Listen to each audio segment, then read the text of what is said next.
Hello अस्सलाम वालेकुम जी। This is Tahir from M high overseas education.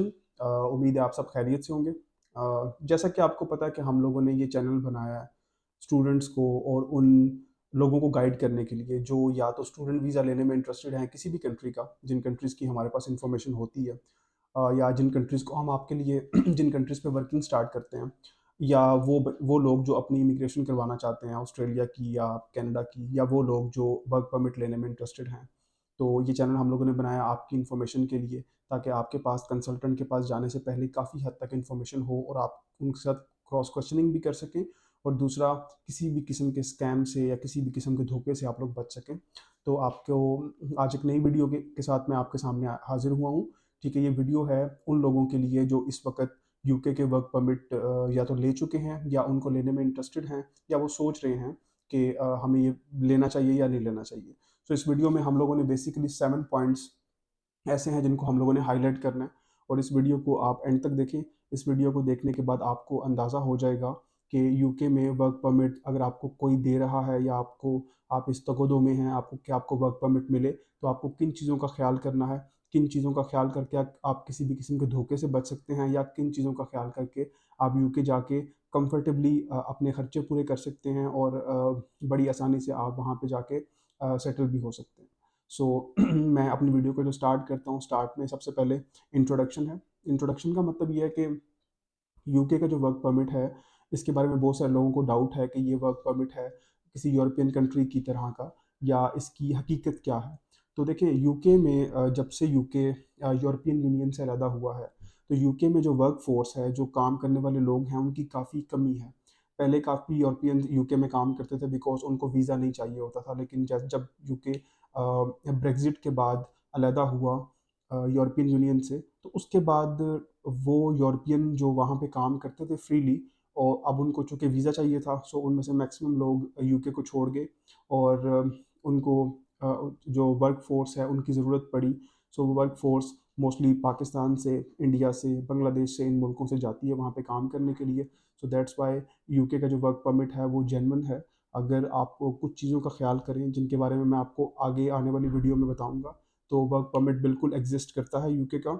और उसको जेन्युइन कैसे है उसको चेक करने के लिए किन चीज़ों का ख्याल करना है, वो मैं आपको अभी बताता हूँ। सबसे पहली चीज़ तो ये है कि इसकी रिक्वायरमेंट्स क्या हैं। देखिए, अगर कोई शख्स यहाँ से यूके के वर्क परमिट में इंटरेस्टेड है और उसने किसी से रब्ता किया है, या उनके कोई रिलेटिव्स वगैरह बाहर रहते हैं, तो लोगों का अक्सर ये ख्याल होता है कि क्या हम अपने बीवी बच्चों को भी साथ में लेके जा सकते हैं, हमें हमारी एज कितनी होनी चाहिए, क्या हमें आइल्स करना पड़ेगा या हमें आइल्स नहीं करना पड़ेगा। सो इन रिक्वायरमेंट्स को मैं आपकी अपनी वीडियो में एक्सप्लेन करता हूँ। सबसे पहले तो ये है कि यूके के वर्क परमिट की एज सच अगर देखा जाए तो कोई एज नहीं है। मतलब अगर आपके पास एक अच्छा एक्सपीरियंस मौजूद है पाकिस्तान में, आपकी एज 40 भी है, 45 भी है, तो भी आप यूके जा सकते हैं। अगर आपकी एज अच्छी खासी भी है तो भी आप यूके जा सकते हैं। वर्क परमिट को अगर आप ले लेते हैं और वो जेन्युइन है, तो आप वर्क परमिट लेके वहाँ पे जा सकते हैं। दूसरा जो क्वेश्चन है वो ये है कि यूके में क्या, यूके के वर्क परमिट को लेने के बाद क्या आइल्स रिक्वायरमेंट होगा, आपको आइल्स चाहिए होगा या नहीं चाहिए होगा। तो उसका जवाब है कि आपको बिल्कुल आइल्स चाहिए होगा। आपको जो है, जो आइल्स करना है यूके के वर्क परमिट के लिए, वो यूकेवीआई जनरल आइल्स आपको चाहिए होगा। आपको यूकेवीआई जनरल आइल्स करना है। इसकी रिक्वायरमेंट को बहुत ज़्यादा नहीं है स्टडी की तरह या किसी और मुल्क की इमिग्रेशन की तरह। इसकी सिंपल सी रिक्वायरमेंट है, आपको यूकेवीआई जनरल आइल्स बुक करवाना है, और उसमें एटलीस्ट आपको B1 लेवल अचीव करना है। B1 लेवल का मतलब है कि आपको ओवरऑल 5 चाहिए, और अगर ईच में या किसी एक दो में आपके 4.5 भी आ जाते हैं तो भी वो एक्सेप्टेबल है। सो B1 लेवल आइल्स चाहिए, जो कि बिल्कुल लो लेवल आइल्स है। आप यूकेवीआई जनरल आइल्स बुक करवा सकते हैं, उसमें आप B1 स्कोर अचीव करें और आप यूके अप्लाई कर सकते हैं अपना वर्क परमिट लेने के बाद। सेकंड ये है कि क्या आप अपने साथ अपने बीवी बच्चों को भी लेके जा सकते हैं, तो इसका जवाब बिल्कुल हाँ में है। आप अपने बीवी बच्चों को वहाँ पे बिल्कुल लेके जा सकते हैं। आपके जो है वो बच्चे, इस चीज़ का आपने ख़ास ख्याल रखना है कि आपके सिर्फ वो बच्चे जिनकी उम्र 18 साल से कम है, आप उनको अपने साथ लेके जा सकते हैं। अगर आपके किसी बच्चे की उम्र 18 साल से ज़्यादा है, तो आप उसको या उनको कभी भी अपने साथ लेके नहीं जा सकते। जो बच्चे आपके 18 साल से कम के हैं, वो आपके साथ वीज़ा लगेगा उनका, वो आपके साथ जाएँगे, ठीक है? आपको उनकी इंश्योरेंस, हेल्थ इंश्योरेंस वगैरह बाय करनी पड़ेगी, वो एक सेपरेट चीज़ है, बट वो आपके साथ जाएँगे, उनका वीज़ा आपके साथ लगेगा। और जो बच्चे 18 साल से ज़्यादा एज के हैं, उनका वीज़ा नहीं लगेगा, उनको अलाउ नहीं है कि वो आपके साथ ट्रैवल करें, उनका वीज़ा आपके साथ नहीं लगेगा। अगर हस्बैंड वाइफ हैं और उनके 2 या 3 बच्चे हैं, तो अगर हस्बैंड के पास वर्क परमिट है तो वाइफ और उनके 2 या 3 बच्चे साथ जाएँगे, और वो 2 या 3 बच्चों के लिए शर्त ये है कि उनकी उम्र 18 साल से कम होनी चाहिए। 18 साल से ज़्यादा वाले जो बच्चे हैं आपके, वो अलाउड बिल्कुल भी नहीं है, इस चीज़ का आप ख़ास ख़्याल रखिएगा। थर्ड चीज़ है इसकी ऑथेंटिसिटी, कि इसकी क्या ऑथेंटिसिटी है। जब आपको कोई शख्स ये वादा करता है कि वो आपको वर्क परमिट देगा, तो इस चीज़ की क्या गारंटी है कि वो वर्क परमिट जेन्युइन है या वो फेक है, वो कंपनी कितनी पुरानी है, वो कब से एग्जिस्ट कर रही है, क्या वो जॉब वाकई में अवेलेबल है। अब ये सबसे क्रूशल पॉइंट है ऑथेंटिसिटी का। आजकल यूके में एक ट्रेंड सेट किया लोगों ने कि लोग अपना कोई ओल्ड एज होम या कोई अपना नर्सिंग होम या अपना कोई केयर सेंटर वगैरह ओपन करते हैं, यूके की गवर्नमेंट से उसका लाइसेंस लेते हैं, और लाइसेंस लेने के बाद उस लाइसेंस पर अगर उनको लेट्स सपोज 10 लोग अलाउ किए जाते हैं कि आप 10 लोग बुला सकते हैं, 10 वर्क परमिट्स आप दे सकते हैं, तो वो 10 वर्क परमिट्स पाकिस्तान को, अगर पाकिस्तान में लेट्स सपोज पाकिस्तान से वो 10 लोगों को बुलाते हैं, तो डेफिनेटली वो उनसे कुछ ना कुछ पैसे चार्ज करते हैं। अगर एक वर्क परमिट की जो कॉस्ट है, लेट्स सपोज वो 10,000 पाउंड्स है, और वो पाकिस्तान में वर्क परमिट दिया जाता है, तो पाकिस्तान में मुख्तलिफ कंसल्टेंट्स वहाँ से वर्क परमिट लेके उसको महंगा बेचते हैं। 15,000, 20,000, 25,000 पाउंड तक लोगों से चार्ज किया जा रहा है उस वर्क परमिट का, और लोग पे भी कर रहे हैं। लेकिन कुछ चीज़ों का आपने ख्याल करना है। आप वर्क परमिट के लिए जब भी पैसे पे करें, आपको सबसे पहली चीज़ ये देखनी है कि आप जिस भी कंपनी के अंदर जॉब करने के लिए जा रहे हैं, वो कंपनी पुरानी होनी चाहिए, वो कम से कम 2 से 3, 4, 5 साल यूके में काम कर रही हो, ताकि ये ना हो कि अगर आप वहाँ पे जाएँ और वो कंपनी बंद हो जाए, तो आप वहाँ पे फिर आपका वहाँ पे रहना इल्लीगल हो जाएगा, बिकॉज़ आप जिस कंपनी की वजह से वहाँ पर गए हैं, वो कंपनी अगर बंद है, तो इसका मतलब है कि आपका कोई भी स्पॉन्सर नहीं है, फिर आपको वापस आना पड़ेगा। सेकंड चीज़ का जो आपने ख़्याल करना है वो ये है कि अगर आपको कोई बंदा वर्क परमिट देगा, तो आपने उससे ये लाज़मी पूछना है कि क्या मुझे आप जिस जॉब का वर्क परमिट दे रहे हैं, ये जॉब एग्ज़िस्ट भी करती है कि नहीं करती? बिकॉज़ ये बड़ा कॉमन है कि अगर लेट्स सपोज़ यहाँ पे किसी शख़्स को वर्क परमिट मिला, और वो वर्क परमिट देने वाले ने उनको कहा कि आप यहाँ से जाएँगे और आप वहाँ पे जाके एज़ अ नर्स काम करेंगे। होता ये है कि वहाँ पे एज़ अ नर्स उनके जो कंपनी है, वहाँ पे जॉब अवेलेबल नहीं होती। जब आप वहाँ पे जाते हैं, तो वो लोग आपसे ये कहते हैं कि अब आप यूके में आ गए हैं, हमारे वर्क परमिट की बेस पे, बट हमारे पास जॉब अवेलेबल नहीं है कि हम आपको जॉब दें, और जॉब अ, ऑब्वियसली देने के बाद हमें आपको सैलरी भी पे करनी पड़ेगी, हमारे पास सैलरी के भी पैसे नहीं हैं। सो आप ऐसा करें कि आप यूके में आ चुके हैं, आप कोई और जॉब कर लें, कोई और जॉब करके आप वहाँ से पैसे कमाएँ, और चूँकि यूके की गवर्नमेंट की नज़र में आप हमारे पास जॉब कर रहे हैं, सो आप टैक्स जो है आपका, जो हर महीने आपकी सैलरी में से हम लोगों ने यूके की गवर्नमेंट को पे करना है, कोई और जॉब करके वो टैक्स जो है वो आप हमें पे करते रहें। सो आपका इस चीज़ में, इस केस में टोटल नुकसान है कि आप जिस शख्स के पास गए हैं, जिसका वर्क परमिट लेके आप गए हैं, वो कंपनी आपको हायर नहीं कर रही। आप फिर किसी और जगह पे जाके जॉब करते हैं। वहाँ पे जॉब करने के बाद अगर आप 2,000 3,000 पाउंड कमाते हैं, तो उस 2-3 हज़ार पाउंड में से भी आपको जिस शख्स के थ्रू आप गए थे, उसको टैक्स की मद में पैसे देने पड़ते हैं।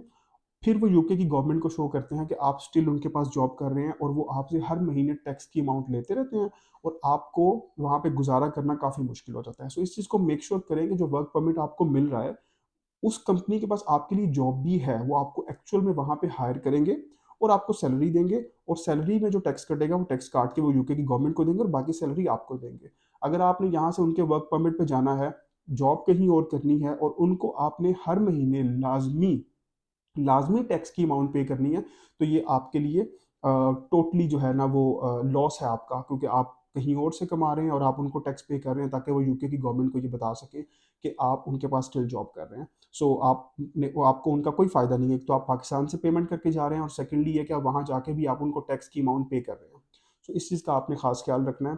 थर्ड चीज़ ये है, जो मोस्ट इम्पोर्टेंट है, कि जो आपको वर्क परमिट अगर मिलता है, अगर तो आपको अपने किसी रिलेटिव के थ्रू वर्क परमिट मिलता है, तो फिर तो ठीक है, कोई मसला नहीं है। अगर रिलेटिव पर आपको यकीन है, तो आप वर्क परमिट ले सकते हैं।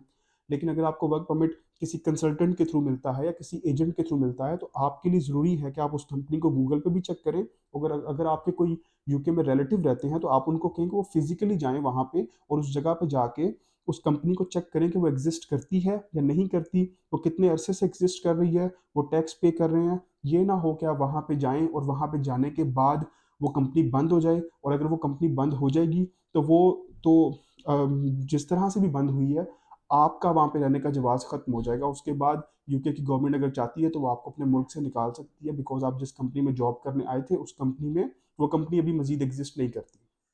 अच्छा, इसमें एक और चीज़ भी है, एक और पॉइंट भी है, वो ये है कि आप इसकी यूँ मिसाल ले लें कि पाकिस्तान से आपने एक कंपनी के अंदर एक कंपनी का वर्क परमिट लिया, और कंपनी ने आपको लेट्स सपोज़ बोला कि हाँ, वो आपको इतनी सैलरी देंगे, ठीक है?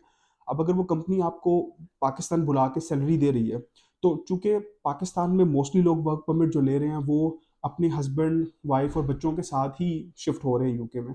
सो इसमें एक चीज़ आप कर सकते हैं, वो ये है कि मिसाल के तौर पे आप अपनी वाइफ के नाम पे एक वर्क परमिट लेते हैं, तो ये बाय लॉ इजाज़त है कि जो हस्बैंड है, क्योंकि मेन एप्लीकेंट जो है, जो वर्क परमिट है, वो वाइफ के नाम पे है और हस्बैंड ने उसके साथ यूके जाना है। सो हस्बैंड जो है, वो वहाँ पे बाय लॉ काम करने की हस्बैंड को इजाज़त है, और हस्बैंड कहीं पे भी काम कर सकते हैं।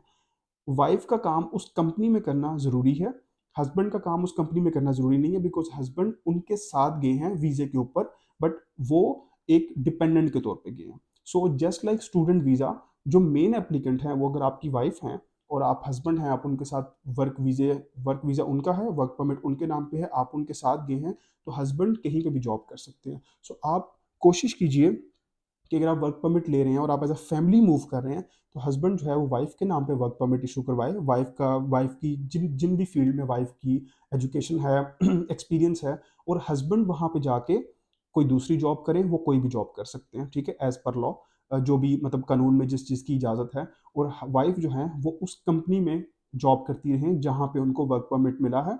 बट मेन एप्लीकेंट के लिए ज़रूरी है कि वो उसी कंपनी में जॉब करें। अगर वो उस कंपनी में जॉब नहीं करेंगे और वो कहीं और पे जॉब कर रहे हैं, तो अगर वो उनको पुलिस या किसी कोई भी ऐसा अदारा जो कि अगर उनकी छानबीन करते हैं और वो फिंगर स्कैन करवाते हैं, अक्सर औक़ात ऐसा होता है कि लोग यहाँ पे एक ख़ास तरह के वर्क परमिट को लेके जाते हैं, बट वहाँ जाके जब वो कंपनी बंद हो जाती है अनफॉर्चुनेटली, या वो कंपनी उनको हायर करने से इनकार करती है, तो वो मुख्तलिफ़ डिलीवरीज़ की जॉब करते हैं या कोई और जॉब करते हैं। तो अक्सर औक़ात ऐसा होता है कि अगर उनकी इन्वेस्टिगेशन वहाँ पे होती है, तो वो जस्ट एक फिंगर स्कैन करवाते हैं और उनको पता चलता है कि ये शख्स यहाँ पे किसी नर्सिंग होम के वीज़े पर आया था, या ये शख्स यहाँ पे किसी हेल्थ केयर के वीज़े पर आया था, या ये शख्स यहाँ पे किसी और काम के लिए आया था और ये यहाँ पे कोई और काम कर रहा है। जूँ ही वो फिंगर आपकी स्कैन करवाएँगे, आपकी पूरी हिस्ट्री ओपन होगी, उससे उनको पता चलेगा कि आप यहाँ पे कोई और काम करने आए थे, बट आप कर कोई और काम रहे हैं। वो उसी वक़्त आपको वहाँ से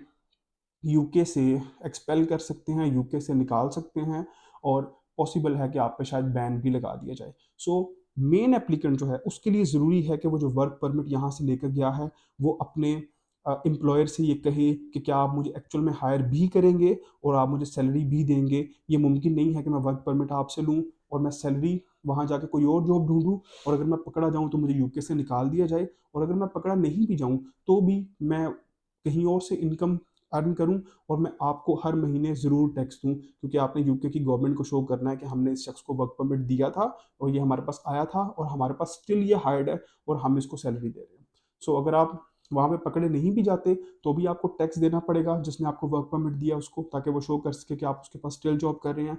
अगर आप पकड़े गए, तो फिर आपका नुकसान है, बिकॉज़ आप किसी और जॉब के लिए आए थे, कर आप कोई और जॉब रहे हैं, सो आपको वो निकाल सकते हैं। सो कोशिश करें कि जो मेन एप्लीकेंट है, वो लाज़मी उसी कंपनी में जॉब करे जिसका उसके पास वर्क परमिट है। कंपनी जेन्युइन होनी चाहिए और उस कंपनी के पास एक्चुअल में वैकेंसी भी होनी चाहिए आपकी, अदरवाइज़ आपके जाने का कोई फ़ायदा नहीं है। हाँ, जो उनके साथ हस्बैंड या वाइफ़ जा रहे हैं, वो किसी भी जगह पे जॉब कर सकते हैं, जो कानून ने उनको जॉब वहाँ पे अलाउ की है। वो ओपन है, वो किसी भी जगह पे जॉब कर सकते हैं, उन पे कोई कदगन नहीं है किसी भी किस्म की। तो इस चीज़ का आपने ख़्याल करना है कि कंपनी आपकी जेन्युइन होनी चाहिए, वो जेन्युइनली आपको हायर करें, वो आपको पे दें, वो आपको जो है ना वो सैलरी दें, और आपकी सैलरी में जो tax as per the law कटता है, वो टैक्स पे करें। इस चीज़ का आपने ख़ास ख़्याल रखना है, ठीक है? उसके बाद ये है कि इसके कुछ पॉजिटिव फैक्टर्स हैं यूके के वर्क परमिट के, जो कि मैं आपके साथ यहाँ पे शेयर करता हूँ। पहली चीज़ तो ये है कि जो यूके का वर्क परमिट है, ये एक फ्रीक्वेंट या एक फास्टेस्ट वे है टू गेट इंडेफिनिट स्टे जो होता है यूके में, यानी कि आपको यूके में इंडेफिनिट स्टे लेने के लिए, जिसे हम पीआर भी बोल सकते हैं, परमानेंट रेजिडेंस भी बोल सकते हैं, वो लेने के लिए फास्टेस्ट वे है। अगर आप यूके में जाते हैं वर्क परमिट में और 5 साल उस कंपनी में आप जॉब करते हैं, तो छठे साल में आपको इंडेफिनिट स्टे मिल जाता है। Chances of getting indefinite stay वो आपके मैक्सिमम होते हैं। 100% मैं कहूँगा कि केसेस में आपको छठे साल में, अगर आप जिस कंपनी में जा रहे हैं उसी कंपनी में जॉब करते हैं, वो जेन्युइन कंपनी है, तो छठे साल में आपको इंडेफिनिट स्टे मिल जाएगा। सो एक पीआर लेने का यूके में फास्टेस्ट तरीका है। सेकंड ये है कि यूके एक इंग्लिश स्पीकिंग कंट्री है। इंग्लिश स्पीकिंग कंट्री में पाकिस्तानियों को जॉब मिलना, जॉब करना आसान होती है, और अगर आपको यूके की सेटलमेंट मिल जाती है, इंडेफिनिट स्टे आपको मिल जाता है, तो फॉर द लाइफ टाइम आपको वो तमाम बेनिफिट्स मिलेंगे जो एक यूके के नेशनल को मिलते हैं, बिकॉज देन आपके पास भी एक पीआर होगी यूके की।